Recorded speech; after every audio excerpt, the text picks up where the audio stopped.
ఓం శాంతి. పరమాత్మ పిల్లలందరికీ జీవనరేఖ స్వాగతం, నమస్తే. ఈరోజు ఆరోగ్యకర అలవాటు గురించి ఒక్కసారి ఆలోచిద్దాం. ఎక్కువగా ఆలోచించకండి. వేళకు భోజనం చేసి హాయిగా విశ్రాంతి తీసుకోండని మందుల చీటితో పాటు వైద్యులు ఇచ్చే ఉత్తమ సలహా ఇది.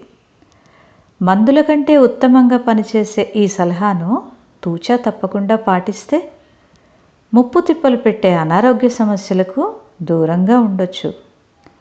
ఆరోగ్యాన్ని పోగొట్టుకుని సంపాదించే మహాభాగ్యం దేనికి పనికొస్తుంది?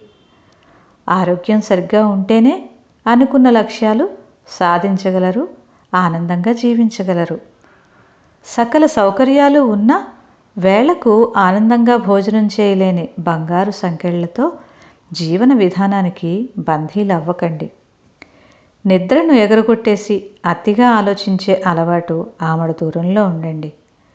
అమృతవేళ అనగా బ్రహ్మముహూర్త సమయంలో మేల్కొని అమరనాథుడైన పరమాత్మని స్మరణ ద్వారా మనస్సుకు విశ్రాంతినిచ్చి వారి మధుర మహావాక్యాల ద్వారా తనువు మనస్సుల ఆరోగ్యాన్ని ఇచ్చే ఆధ్యాత్మిక అలవాటును దృఢంగా చేసుకోండి. సదా ఆరోగ్య భవ, సదా ఆనంద భవ. ఓం శాంతి.